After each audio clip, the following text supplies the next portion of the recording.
La ficción es mucho más atractiva que la realidad, porque cumple con las ilusiones de los idealistas, para engañarlos mejor. Lo mejor de los idealistas es que nunca se enteran de cómo se les engaña. La ficción los seduce de tal manera que son inasequibles al desengaño. De hecho, son los mejores clientes de los sofistas, la publicidad y la cultura en todos sus géneros, el mayor mercado de los amigos del comercio, la democracia y el consumo. La idea de ficción en que se apoya la teoría literaria desde la antigüedad hasta nuestros días no puede sostenerse actualmente sin incurrir en múltiples contradicciones conceptuales y científicas que hacen imposible su utilización en cualquier ejercicio racional y lógico de interpretación literaria. Desde Aristóteles se considera que la fábula literaria no es, ni puede ser, verdad. Sin embargo, sin ser verdadera, ha de estar, y de hecho está, implicada en la realidad. La fábula literaria sólo es convincente si es formalmente verosímil, pues la ficción no es posible sin alguna forma de implicación en el mundo real. La verosimilitud se define por una positividad y por una negatividad. El atributo positivo de la verosimilitud es la apariencia. Su atributo negativo, la elipsis. La apariencia lo es de verdad, la elipsis lo es de falsedad. De este modo, la verosimilitud es apariencia de verdad, en la cual se elide todo signo de falsedad, todo síntoma capaz de cuestionar la autenticidad de lo que se expone. Lo verosímil no será, pues, no podrá ser nunca, ni verdadero ni falso. Lo verosímil se sustrae de este modo a la verdad, mediante la apariencia de lo convincente, y a la falsedad mediante la elipsis de lo inconveniente. La verosimilitud es siempre resultado de una alianza entre la sofística y el mito, es decir, entre la retórica y la poética.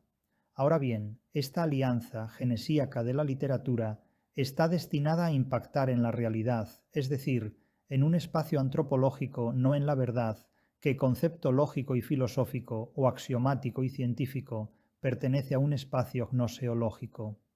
Es, por otro lado, evidente que si la literatura no tuviera consecuencias reales, no exigiría la atención de los moralistas de antaño, desde Platón hasta los santos padres, y de las moralistas de hogaño, feministas y demás fuerzas dogmáticas de corrección política.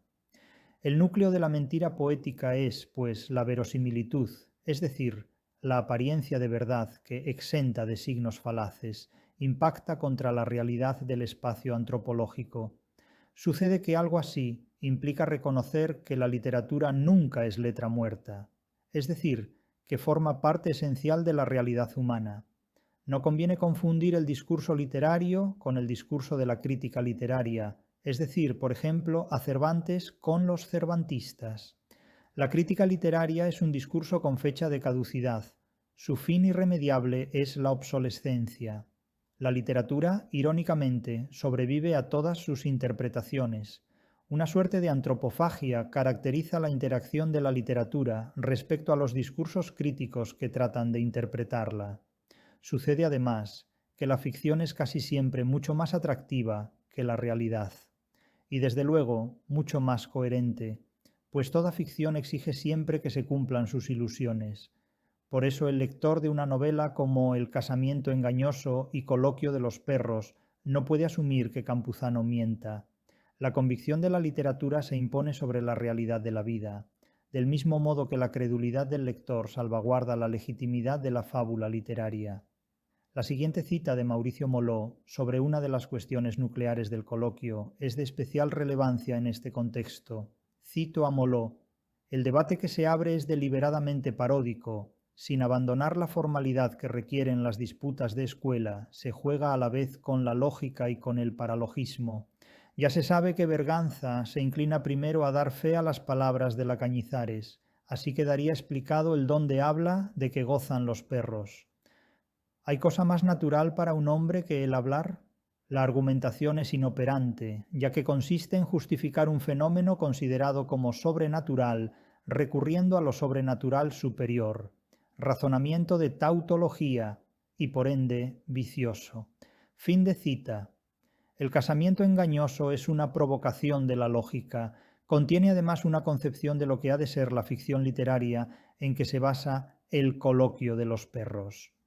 Es una especulación lógica sobre las condiciones de existencia de la ficción y la fábula literarias. La verosimilitud se impone formalmente.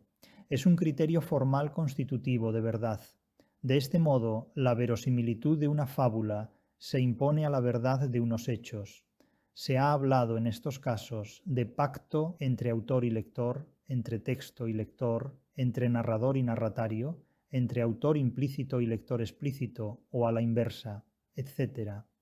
Un pacto ideal entre figuras irreales, retóricas, dotadas de entusiasmo propio, protoficciones ideadas por la crítica formalista, fenomenológica y teológica de la literatura, que cualquier apelación noseológica a la realidad humana y a la realidad literaria tritura sin contemplaciones.